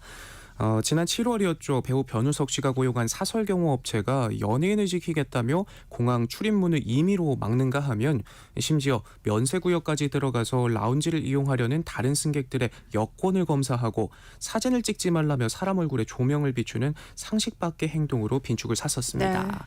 네, 바로 이때 그 해당 연예인이 이용했던 출국심사 통로가 바로 교통약자 등을 위해 공항에서 별도 마련한 우대 통로, 패스트트랙이었는데 이건 사실 외교관 같이 공무를 목적으로 하거나 승무원들처럼 업무상 필요가 엄격하게 인정되는 사람들에게만 한정해서 이용하게 하는 곳이라고 합니다. 이 논란을 계기로 공항 혼잡 상황 통제를 어떻게 할지 논의가 시작됐는데 엉뚱하게도 인천공항이 내놓은 해답은 사전에 경호계획서와 공문만 제출하면 연예인같이 유명인들도 우대 통로를 이용하도록 하겠다는 거였습니다. 이 때문에 연예인이 무슨 벼슬이냐, 사적 목적으로 출국하는 개인에게 특혜를 주는 것 아니냐 논란이 커졌고 국회 국정감사에서도 질타가 쏟아지기도 했는데요. 결국 시행 하루 전인 어제 인천공항은 결국 국회 지적과 국민 여론을 감안해 유명인 전용 통로를 재검토하겠다고 철회 뜻을 밝혔습니다. 네, 어제로 가수 고 신해철 씨가 세상을 떠난 지 10년이 됐어요. 네, 비록 마왕 신해철은 떠났지만 그가 남긴 노래들은 여전히 울려 퍼지고 있습니다. 10주기를 맞아 주말 사이 추모 공연이 열리기도 했는데요. 신인 시절 신해철에게 음악을 배웠다는 가수 싸이 씨는 이날 유쾌한 비관론자라고 불렸던 신해철처럼 신나게 유쾌하게 공연을 꾸몄습니다. 마이크를 쥐어잡고 고인의 대표곡 그대에게를 열창하기도 했는데 내 삶이 끝나는 날까지 나는 언제나 그대 곁에 있겠어요. 이 세상 어느 곳에서도 나는 그대 숨결을 느낄 수 있어요. 라는 가사에 맞춰 떼창이 울려 퍼지기도 했습니다. 이날 여러 가수들이 마왕의 곡을 재해석해 무대를 채웠는데요. BTS의 제이홉, 또 DJ 배철수 씨가 준비한 추모 메시지도 무대 중간중간 등장해 분위기를 돋구었고요. 팬클럽 철기군도 슬픔보단 환희로 호응하면서 당초 3시간 20분으로 예정됐던 공연은 5시간 가까이 이어졌습니다. 사회적 발언과 거침없는 입담으로 마왕이라 불렸던 신해철을 그리워하는 이제는 어머니 아버지가 된 중년 팬들도 이날만큼은 그때 그 시절로 돌아간 듯 추억에 잠겨 뜨겁게 추모했다고 하네요. 네, 합타임 뉴스 임선우 뉴스캐스터와 함께했습니다. 고맙습니다. 고맙습니다. 네, 세상의 모든 정보는 청취율 조사 기간 맞아서 여러분들과 조금 더 소통할 수 있는 시간 이어가고 있는데요. 오늘은 세모정에게 바라는 점이 있다면 문자 보내달라고 부탁드렸죠. 휴대전화 끝자리 8308님, 세모정 늘 잘 듣고 있습니다. 커피와 음악, 책, 게임 다양한 분야의 깊이 있는 이야기를 들을 수 있어서 참 좋습니다. 저는 식물에 관심이 많은데요. 잘 키우지를 못합니다. 우리 집에만 오면 시들어가는 화초를 봐 너무너무 속상합니다. 저 같은 사람도 식물을 잘 키울 수 있게 관련 정보도 다뤄주시면 어떨까요? 식집사가 되고 싶습니다 하셨고요. 2681님, 책, 공연, 음악 콘텐츠는 있는데 영화까지 있으면 완벽한 문화 정보가 될 수 있을 것 같아요. 매일 잘 듣고 있습니다 하셨어요. 또 콩으로 김정민님은요. 세모정에서 자동차 정보 좀 알려주세요. 요즘은 자가 운전자가 굉장히 많은데 교통정보를 제대로 알고 있는 사람들이 거의 없는 것 같습니다. 안전을 위해서라도 관련 코너 만들어주시면 어떨까요? 라고 의견 보내주셨고요. 또 0808님은요. 라디오 주파수 맞추다가 우연히 청취하게 됐는데 유용한 정보가 많아서 이제 애청자가 됐습니다. 프로그램 이름처럼 앞으로도 다양한 정보 알려주시고 오랫동안 함께하며 승승장구하세요 라고 보내주셨네요. 여러분들의 의견 저희가 다 잘 귀담아 듣도록 하겠습니다. 오늘 문자 보내주신 분들 가운데서 저희가 추첨을 통해서 한우 세트 보내드립니다. 그리고 혹시 02로 시작되는 전화가 오면 꼭 받아주시고요. 세상의 모든 정보 잘 듣고 있다고 말씀해 주시길 부탁드립니다. 내일 점심 메뉴 추천. 귀로 듣는 푸짐한 지식 한 상 어떠세요? 세상의 모든 정보. 아나운서 전주리입니다. 여러분들의 책장을 알차게 채워드리는 이다혜 북마크. 오늘은 작가님 한 분의 작품 세계를 깊게 알아보는 시간으로 마련됐습니다. 시내 21 이다혜 기자와 함께합니다. 어서 오세요. 네, 안녕하세요. 네, 오늘 어떤 작가님 이야기 들어볼까요? 오늘 김초엽 작가님 이야기를 하기에 좋은 시기인 것 같아서 준비를 했는데요. 네. 김초엽 작가 소설을 원작으로 하는 영화도 만들어지고 있기 때문입니다. SF 소설 좋아하시는 분이든 안 좋아하시는 분이든 아마 김초엽 작가의 작품을 계기로 한국 SF 소설에 관심을 갖게 되신 분들이 꽤 많이 계실 텐데요. 오늘은 김초엽 작가의 작품 중 가장 대표적인 작품, 추천하고 싶은 작품을 선정해봤습니다. 작품 이야기를 본격적으로 하기 전에 작가 소개를 좀 간단히 해주세요. 김초엽 작가는 원래 바이오 센서를 만드는 과학도였는데요. 이제는 소설을 쓰고 있습니다. 뭐 어디에도 없는, 하지만 어디엔가 있을 것 같은 상상의 세계를 특유의 분위기로 손에 잡힐 듯 그려내는 작가인데요. 정상과 비정상, 성공과 실패, 주류와 비주류의 경계를 끊임없이 질문해온 작가입니다. 우리가 빛의 속도로 갈 수 없다면이라고 하는 책이 첫 번째 소설집이고요. 그리고 2017년도에 관내분실이라고 해서 이제 이 작품이 우리가 빛의 속도로 갈 수 없다면에 수록되어 있는데요. 이 관내분실이 제2회 한국과학문학상 중단편 부문 대상을 받았습니다. 그리고 그 같은 해에 우리가 빛의 속도로 갈 수 없다면이 가작을 받은 거예요. 그러니까 한 작가의 작품 2개가 네. 대상과 가작을 동시에 받으면서 데뷔를 했고, 당시에 심사를 맡았던 작가들이 소설가 배명훈, 김보영 작가였는데요. 작가는 스스로 질문을 던져야 하고 작품을 통해 그 질문을 다른 사람들의 코앞에까지 내밀 수 있어야 한다라고 이야기를 했는데, 이 작품들이 그런 평가를 받았다라고 보시면 될 것 같습니다. 그리고 사실 한국 과학문학이 굉장히 오랫동안 많은 작가들이 열심히 활동을 해왔음에도 불구하고 대중성을 갖추지는 못한 상황이었어요. 그러니까 SF는 매니아들이 읽는 거 아니야? 너무 네. 어렵지 않아? 라는 생각을 하시는 분들이 많았는데, 그런 SF 소설에 관심이 없는 독자들까지도 끌어들이게 된 게 이 김초엽 작가의 소설이었기 때문에 사실은 한국 SF를 대표한다라는 말이 괜히 있는 게 아닌 셈이죠. 김초엽 작가 작품이 여러 개가 있는데 처음으로 소개해 주실 책은 역시 소설이겠죠? 네, 그렇습니다.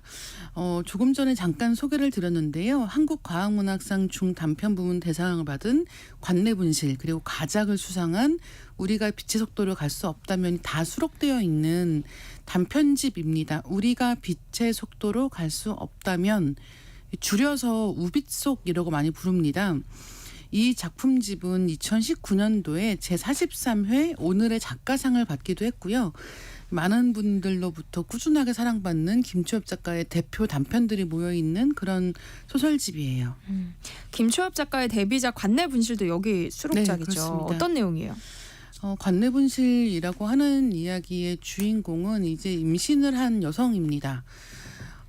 이 시대에는 먼저 세상을 떠난 사람들의 기억이 도서관에 저장되어 있는 거예요.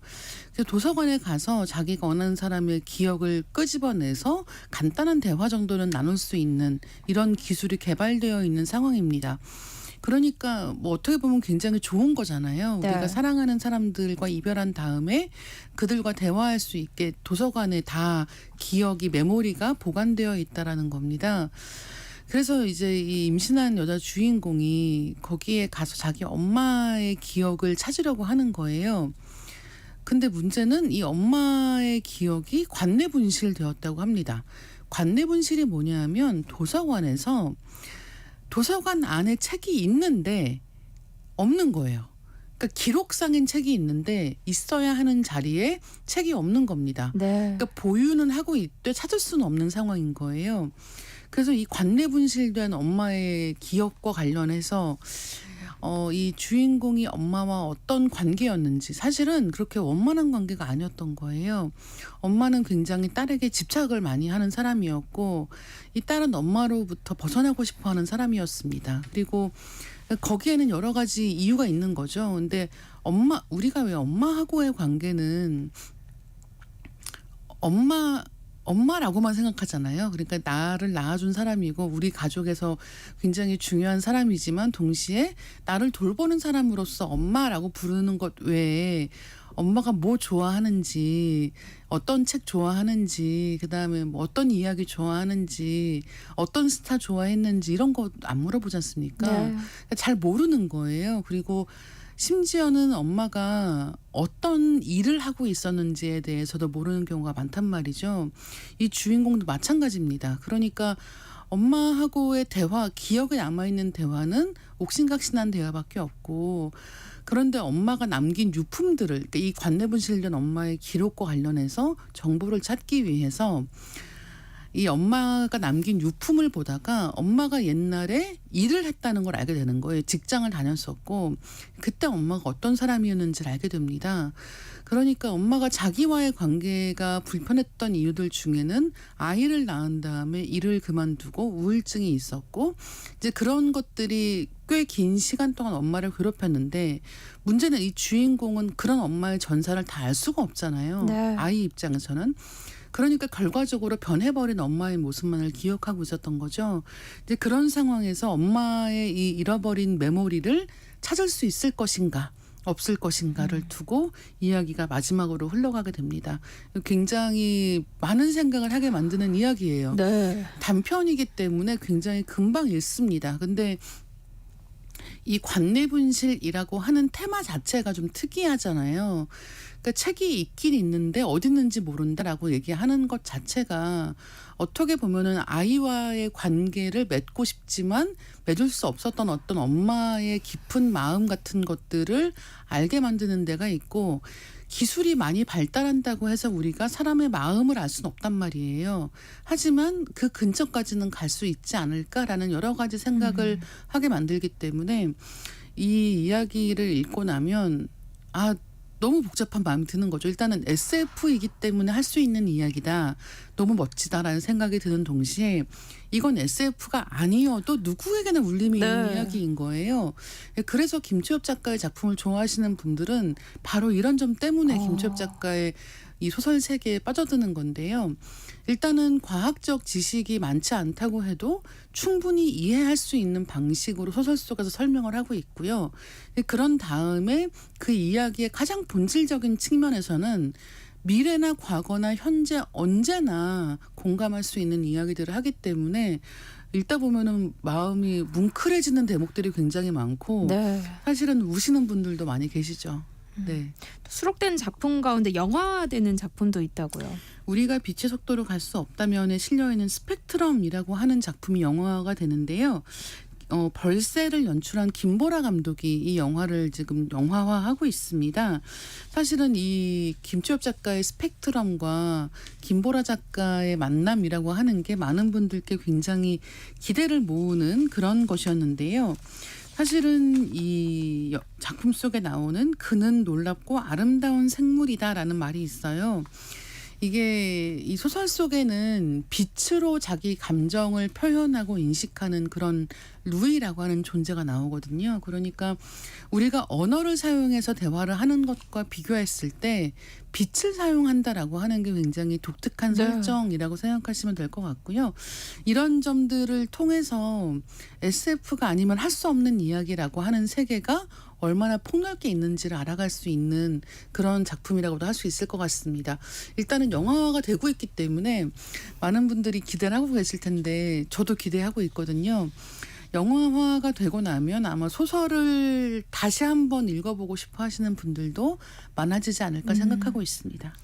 표제작인 우리가 빛의 속도로 갈 수 없다면 얘기도 좀 해보면 좋을 것 같은데요. 예, 이 작품의 주인공은 할머니 과학자입니다. 우리가 미디어를 통해서 과학자들이 나올 때 많이 접하게 되는 사람들은 중년의 남성일 때가 많잖아요. 근데 이 이야기 속에서는 할머니 과학자가 등장을 해요. 그리고 이 할머니 과학자가 원하는 어떤 마지막에 엔딩으로 나갈 때까지 이것도 역시 굉장히 짧은 이야기지만 읽다 보면은 역시 마음을 많이 움직이는 작품이라고 말씀을 드릴 수 있을 것 같습니다. 이 할머니 과학자가 왜 여기에 있는지, 왜 여기를 떠나지 못하고 있는지, 왜 떠나고자 하는지 그 모든 것이 밝혀지는 그 마지막 대목에 이르르면 우리가 사랑하는 사람들을 만나기 위해서 기꺼이 위험을 무릅쓰기도 할 수 있다 같은 어떤 만고불변의 진리 같은 것을 깨닫게 되는 것 같아요. 지금 언급해주신 소설들만으로도 김치엽 작가의 작가 세계를 어렴풋이 알 수 있을 것 같아요. 따뜻하고 뭔가 미래를 기대하게 만드는 이야기라는 생각이 드네요. 네, 사실 SF라고 하면 디스토피아 이야기라고 많이들 생각하시거든요. 그리고 디스토피아라고 하면은 인류가 멸종한다든가 이런 극단적인 상황에 대해서 많이들 생각을 하실 텐데 그런 비극적인 전망이 소설에 없지는 않지만 네. 그것과 무관하게 인류가 지금 살고 있는 것처럼 미래에도 살고 있다면 그 세계에서 우리는 무엇을 필요로 하게 될 것인가 같은 질문들을 하고 있습니다. 그리고 가장 중요하게는 우리가 어디서 살고 있다고 하더라도 결국은 외로움을 달래고 사랑을 이해하기 위해서 노력하고 있을 것이다라는 생각을 하게 만들기 때문에 이 이야기들이 많은 분들께 관심을 받는 것 같습니다. 다음으로 이야기할 책은 뭐예요? 지구 끝의 온실이라고 하는 책인데요. 김치엽 작가의 첫 번째 장편 소설입니다. 그리고 20만 부 판매 돌파 기록을 가지고 있으니까 굉장히 많은 분들이 관심을 갖고 보신 책인데요. 우리가 빛의 속도로 갈 수 없다면이 중국 SF 문학상인 은하상 최우수 작가상을 받기도 했거든요. 그래서 그런 상황 속에서 이 장편이 나오면서 다시 한번 김초엽이라고 하는 작가의 이름을 알린 경우인데요. 이번 이 지구 끝의 온실에서는 더스트로 멸망해버린 세계에서 이야기가 시작이 됩니다. 더스트는 먼지라고 하는 거니까 네. 어떻게 보면 미세먼지 때문에 고생하는 우리로서는 이게 아주 먼 이야기 같지는 않은 거죠. 2029년도에 더스트 생태연구소에서 덩굴식물인 모스바나에 대해서 연구하는 사람의 이야기로 시작을 해서 더스트를 피해서 살고 있는 사람들의 과거 이야기로 왔다 갔다 하면서 진행이 됩니다. 그래서 더스트로 사람들이 고생하던 시대에서 더스트의 문제가 해결되기까지 그 과정에서 식물이라고 하는 것이 굉장히 중요하게 다루어지고 있고요. 보통 SF 소설에서는 식물이라고 하는 게 다 이미 없어진 다음일 때가 많거든요. 근데 이 작품에서는 그 식물이라고 하는 것이 얼마나 강한 생명력을 갖고 있는가 거기에 주목해서 이야기를 펼쳐나가고 있습니다. 그러다 보니까 뭐 이 이야기에도 굉장히 매력적인 인물들이 많이 나와요. 그래서 그 인물들을 통해서 우리가 미래에 어떻게 살아갈 수 있을지 그리고 식물과 함께 공존한다는 것이 왜 중요한지에 대한 깨달음을 얻을 수도 있는 그런 이야기입니다. 마지막으로 김초엽 작가의 산문집 이야기도 좀 해보면 어떨까 합니다. 제목이 사이보그가 되다라고요. 김초엽 작가가 단독으로 쓴 산문집들도 있어요. 2권이 있는데요. 이제 저는 그 작품들보다는 김원영 변호사하고 같이 쓴 이 사이보그가 되다가 김초엽 작가에 대해서 이야기하기에는 굉장히 중요한 저작이라고 생각을 했습니다. 네. 김초엽 작가는 청각장애가 있어요. 그리고 김원영 변호사 같은 경우는 지체장애가 있습니다. 이 두 사람이 다 장애를 지니고 살고 있는 어떤 사람으로서 장애 권리 운동이라고 하는 것을 알기 쉽게 풀어낸 그런 에세이라고 생각하시면 될 것 같습니다.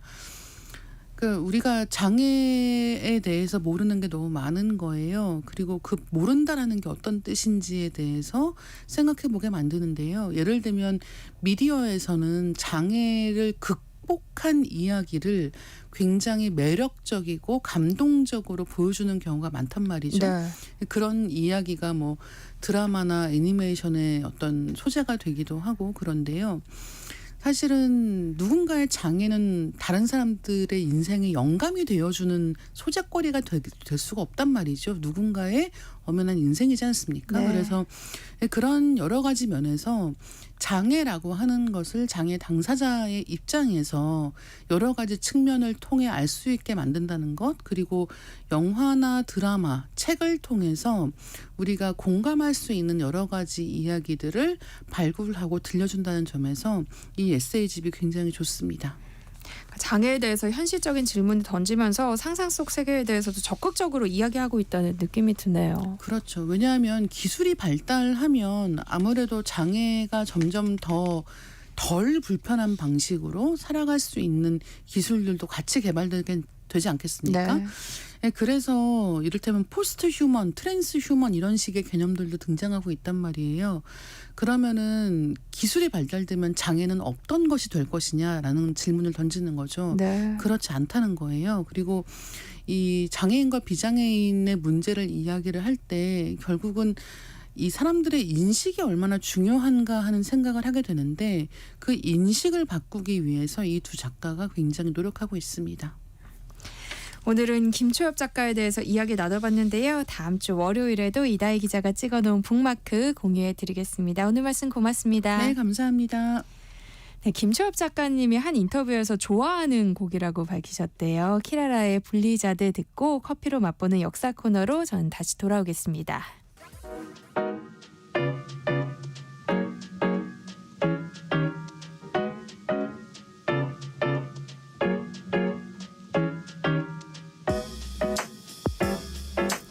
나른한 오후 커피 한 잔에 담긴 향긋한 역사를 풀어드립니다. 커피로 맛보는 역사, 커피 인문학자 이길상 교수님과 함께합니다. 어서 오세요. 네, 안녕하세요. 네, 커피 내려놓고 이 코너 기다리고 있다고 문자 주신 분이 계셨는데 제가 지금 못 찾겠네요. 자, 며칠 전에 커피와 관련된 뉴스를 봤는데요. 네. 블랙커피를 꾸준히 마셨더니 체중 감량 그리고 혈당 조절에 효과가 있었다고 하더라고요. 네, 저도 그 뉴스 봤습니다. 지난 7월에 나온 학술지였는데요. 이게 인도 델리에서 발견되는 그 당뇨병과 대사증후군 분야 학술지인데 그렇게 권위가 높은 학술지는 아닙니다. 그런데 이번에 소개된 논문에서 얘기한 그 커피의 효과 부분은 지금까지 알려진 상식이나 우리나라 전문가들의 의견과 꽤 일치하는 괜찮은 내용이었습니다. 그동안 발표된 499편의 커피 효과 관련된 논문을 분석한 결과인데요. 내용을 보면 첫째, 커피를 꾸준히 마시면 2형 당뇨병, 가장 많은 당뇨병이죠. 네. 예방에 도움이 된다. 이 커피가 가진 항산화 성분인 카페스톨 그리고 클로로겐산이 혈당을 낮추는 그 인슐린 분비를 촉진을 하고 뭐 췌장과 간세포를 보호해서 당뇨병 예방에 도움이 된다. 그런 내용입니다. 둘째는 커피가 체중 감량에 도움을 준다는 거죠. 커피가 이 근육에서 탄수화물의 흡수를 돕기 때문에 체중 감량을 가져온다는 것은 뭐 국내에서 나온 많은 연구와 일치하는 좋은 흥미로운 결론입니다. 네.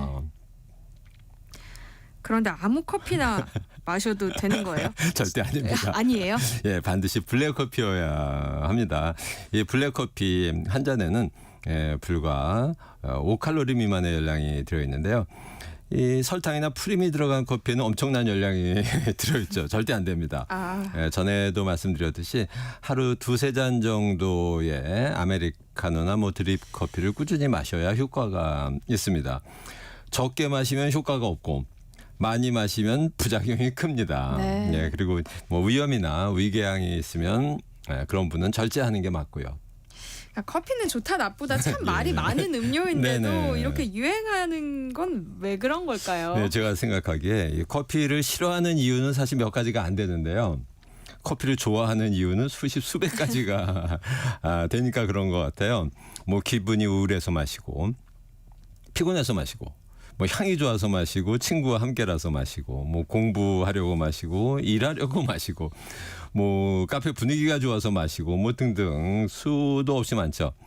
예, 그런데 이 커피가 유행을 하는 시절에는 늘 이 커피의 문제점이나 부작용을 지적하는 뉴스가 쏟아져 나옵니다. 네. 예, 우리나라 역사에서도 이 커피 소비가 좀 폭발적으로 늘고 그래서 크게 유행했던 시절이 3번 있었습니다. 한 번은 IMF 경제 위기 직후인 1990년대 말부터 2000년대 초죠. 스타벅스가 들어오고 뭔가 프랜차이즈 카페가 우후죽순 등장하기 시작한 때거든요. 두 번째는 최근 코로나 팬데믹 시절입니다. 홈카페가 발전해서 커피 소비가 폭증했죠. 모든 가정에 거의 뭐 하나 정도의 커피 관련 도구가 갖춰질 정도로 가정에서 커피 소비가 늘기 시작했습니다. 그리고 세 번째 커피가 유행했던 시절은 의외로 해방 직후부터 6.25 전쟁 때까지의 그 어렵고 혼란스러운 시절이었습니다. 이 커피는 뭐 이렇게 우리 현대사에서 어려운 시절에 유행을 했다는 게 좀 특이하죠. 이 커피가 지닌 위안의 음료라는 이미지와 맞아 떨어진다고 저는 생각을 합니다. 그래서 오늘은 해방 직후에 있었던 재미있는 커피 관련 에피소드 몇 가지를 소개하려고 합니다. 기대가 되는데요. 네. 어떤 논쟁이 있었어요? 예, 먼저 대통령과 커피 에피소드 하나 하려고요. 네. 예, 요즘 미국에서 대통령 선거가 한창인데요. 그쵸? 예, 만일 카말라 해리스가 당선되면 미국의 첫 여성 대통령이 되는 건데요. 그렇다면 여성 대통령의 남편을 부르는 호칭이 뭘까요? 남자 대통령의 부인이 퍼스트 레이디니까 뭐 퍼스트맨 아닐까요? 공식적인 명칭은 없습니다. 네. 2015년에 힐러리 클린턴이 출마했을 때 여러 제안이 있었는데요. 결국 낙선하는 바람에 없었던 얘기가 됐죠. 요즘 다시 얘기가 나오고 있는데요. 미국에서 퍼스트 젠틀맨으로 부르게 될 것을 예상하는 사람이 많습니다. 네. 뭐 여성 대통령은 우리나라가 미국보다 먼저 탄생했는데요. 그렇죠. 미혼이었기 때문에 대통령 남편을 부르는 우리말은 한 번도 논쟁이 된 적이 그렇죠. 없습니다.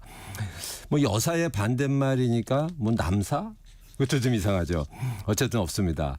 예, 전에 소개했던 기억이 나는데요. 100년 전에 여성이 이제 끽다점이나 카페 등에서 일하기 시작했을 때 종업원을 부르는 이름을 찾다가 뽀이에다가 열을 붙여서 엿뽀이로 했던 것처럼 여사에다 남을 붙여서 남여사로 해야 되나요? 뭐 이것도 좀 이상하죠.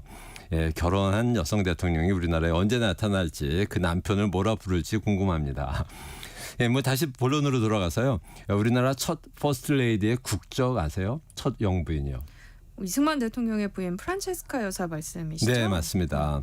이분이 카페의 나라, 커피의 나라 오스트리아 분이죠. 우리나라 첫 대통령 부인은 오스트리아 국적의 프란체스카 여사였다는 게 주는 시사점이 적지 않습니다. 그런데 당시 일반 사람들은 오스트리아와 오스트레일리아를 잘 구분 못해서 프란체스카 여사를 호주댁으로 불렀다는 일화도 있습니다. 그렇군요. 그 시절에 한국 남자와 오스트리아 여성이 어떻게 결혼을 했을까요? 네, 신기하죠. 이 프란체스카가 33살 때 스위스 제네바의 국제연맹에서 일을 하고 있었는데요. 우연히 호텔 레스토랑에서 프란체스카 가족이 식사하는 테이블에 빈자리를 찾던 이승만이 합석을 하면서 둘의 인연이 시작된 게 결국 결혼까지 이어졌습니다. 이승만이 당시 이제 국제연맹 등 유럽 여기저기를 다니면서 조선의 독립을 주장하고 있다가 그때 만난 겁니다. 프란체스카는 돌싱이었고요. 이승만은 조선에 아내가 있었으니까 이중 결혼인 셈이죠. 나이도 25살 차이가 났으니까 프란체스카 집에서 반대를 하는 바람에 둘이 미국 뉴욕에서 가족 없이 조용하게 결혼을 했습니다. 어찌되었든 해방이 되고 두 사람이 이제 조선에 들어오죠. 그리고 48년 5월 10일 최초의 국회의원 선거가 있었는데요. 이승만이 출마를 했습니다. 당선 가능성이 매우 높았던 상태고 당시 대통령은 국회에서 뽑게 되어 있었기 때문에 이승만이 대통령에 당선될 것도 거의 확실한 때였고요. 그래서 이 유명한 UP 통신사 기자와 사저인 이화장에서 인터뷰를 했습니다. 당시 신문 기사를 보면 회견에 앞서 그 UP 기자는 이승만의 부인 프란체스카 리가 만들어준 훌륭한 커피를 대접받았다라고 되어 있습니다. 이 커피 선진국 오스트리아 비엔나 출신이어서 커피를 굉장히 잘 내렸던 겁니다. 이승만이 우리나라 대통령 중에서 커피를 좋아했던 첫 대통령이 되었던 것은 바로 아내 프란체스카가 커피를 잘 내린 분이었기 때문이죠. 두 번째로 커피를 좋아하는 대통령은 김대중이었고요. 나머지 대통령 중에는 커피를 좋아했던 일화를 남긴 분은 없습니다. 해방 이후에 커피와 관련된 에피소드 또 뭐가 있어요? 네, 1940년대 말은 그야말로 가난했죠. 모든 것을 외국에 의존하던 시절이니까 외화 절약이 매우 중요한 때였거든요. 그런데 당시 다방에서 아주 귀한 외국산 물건을 팔아서 문제가 발생했습니다.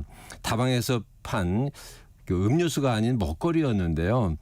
뭐였을까요? 맞춰보실래요? 음료수가 아닌 먹거리라면 초콜릿, 껌 이런 건가요? 네, 다방에서 바나나를 팔았습니다. 정말요? 네네. 네, 물론 모든 다방이 그랬던 것은 아니고요. 신문을 보면 명동에 있는 몇 개 유명 다방에서 바나나를 고가에 판매하고 있었고, 이게 논란이 되었습니다. 외화 절약을 외치는 시절에 다방에서 수입이 금지된 외국제 바나나를 팔았다는 소식이 전해지니까 신문이 난리가 났죠. 네. 지상 토론이 벌어졌습니다.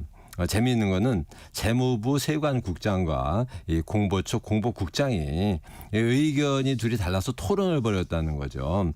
정부 고위 공무원들이 국가 시책과 관련해서 충돌하는 의견을 내놓고 신문에서 토론을 했으니까 큰 흥미거리였죠. 세관국장은 바나나 판매를 찬성하는 입장이었는데요. 그 이유가 아주 기발했습니다.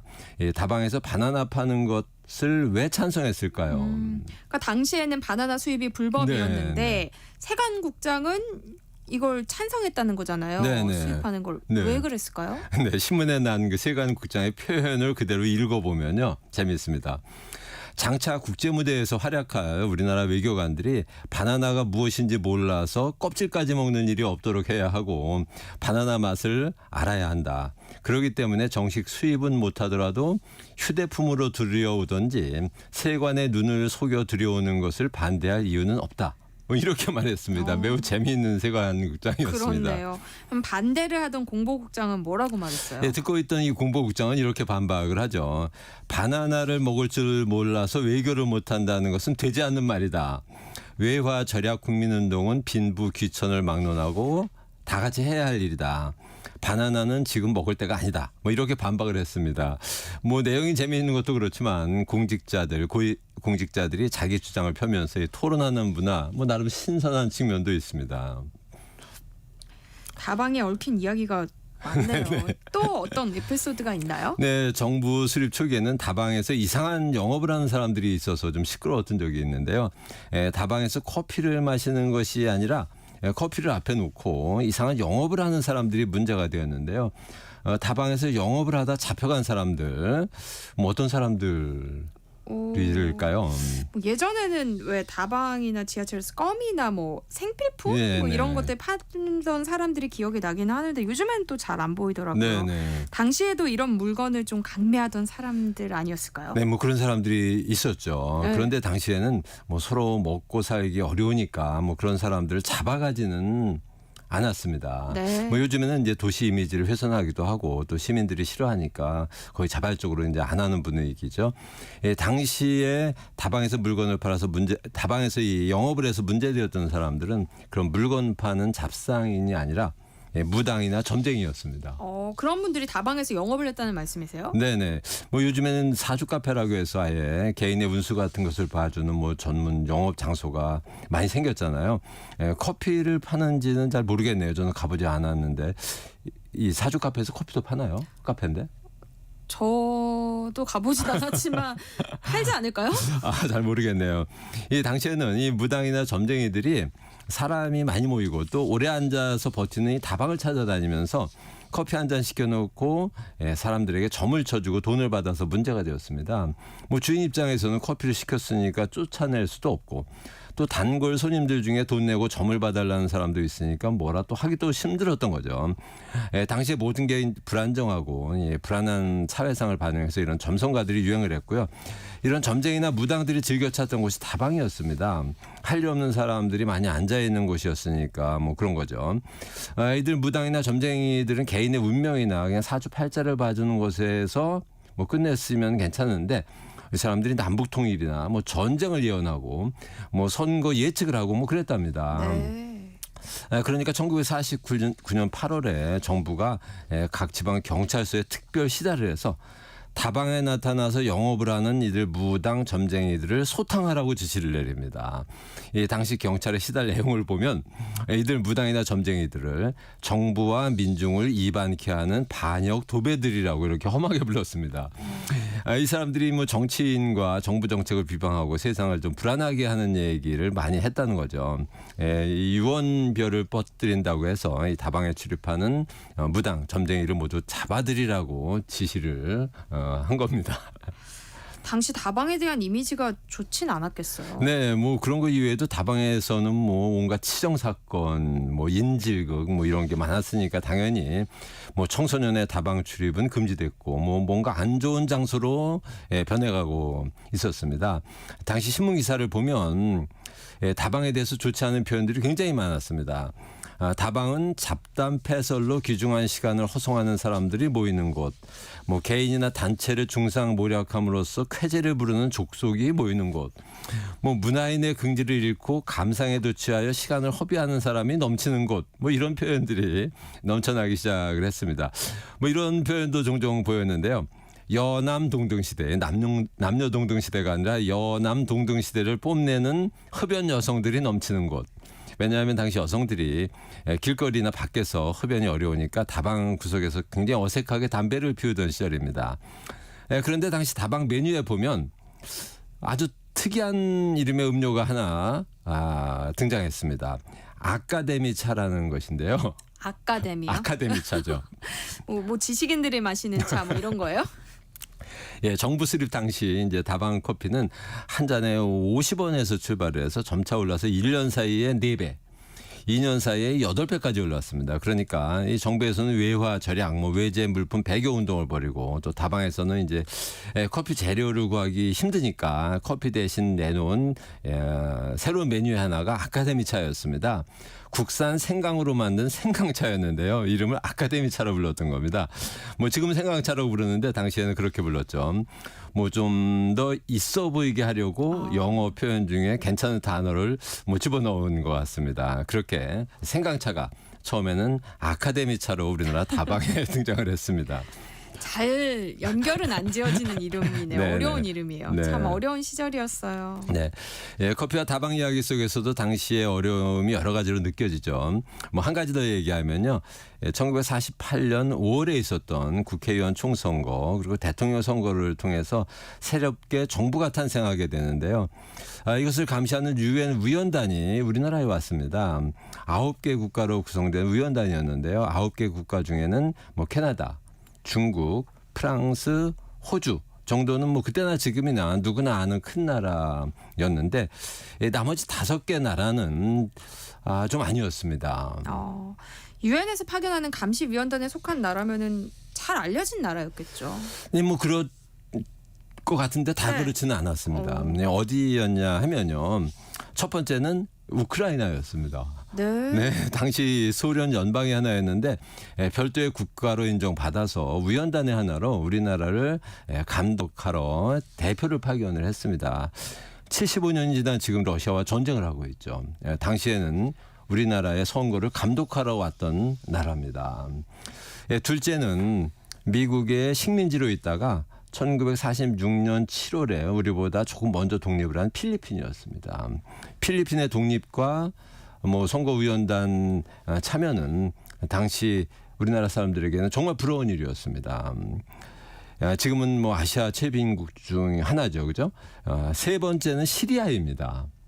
1941년에 독립을 한 시리아는 석유 때문에 당시에도 국제적으로 관심을 받던 나라죠. 당시 우리나라 신문 표현을 보면 장차 석유 자원 쟁탈전의 한 지대가 될 나라였습니다. 실제로 지금 석유 때문에 내전을 하고 있고 중동 지역의 뭐 최빈국, 최불안 지역 중에 하나가 됐죠. 네 번째는 인도였습니다. 영국의 식민지에서 벗어나서 우리보다 먼저 1947년에 자치령의 지위를 얻은 상태에서 위원단에 참여했습니다. 이 분단을 눈앞에 둔 우리에게는 뭐 부러운 나라였던 거죠. 당시 신문 표현에 따르면 앞으로 더욱 밀접해 갈 것으로 보이는 나라가 바로 인도였습니다. 지금 여전히 뭐 가난하지만 우리에게는 밀접해져야 할 나라의 하나가 되었습니다. 이 마지막으로는 당시 정말 낯선 나라가 하나 끼어 있었습니다. 바로 엘살바도르였습니다. 당시 신문은 이 나라를 물산이래야 커피가 주요 생산품인 보잘것없는 나라라고 표현했습니다. 보잘것없지만 독립국이라는 것이 굉장히 부러웠던 거죠. 한국 사람들에게는. 우리나라와 엘살바도르의 첫 인연이었습니다. 당시는 우리가 부러워했고 우리나라를 감시하러 왔었지만 지금은 중남미 지역의 커피 생산국으로 여전히 가난하고 우리에게 커피 재료를 파는 나라입니다. 70여 년 전에 우리나라 선거를 감시하러 왔던 이런 나라들이 지금은 전쟁을 하고 우리나라 기업을 유치하려 노력하는 나라가 됐다는 거죠. 70여 년이 지난 지금 우리보다 훨씬 가난한 나라들입니다. 이 나라의 운명은 정말 알 수가 없습니다. 후손들을 위해서 우리도 지금 참 열심히 해야 되겠다 이런 생각을 하게 만드는 광경입니다. 맞네요. 커피로 맛보는 역사 오늘 여기까지 하겠습니다. 커피 인문학자 이계상 교수님과 함께했습니다. 고맙습니다. 네, 감사합니다. 네, 세상의 모든 정보 오늘 여기서 마무리하겠습니다. 오늘도 많은 분들이 문자 보내주셨는데요. 한우 세트 당첨자는요. 홈페이지 공지사항에서 확인하실 수 있습니다. 끝으로 골든도넛의 아름다워 함께 들으시고요. 저는 내일 다시 찾아뵐게요. 지금까지 아나운서 전주리였습니다. 고맙습니다.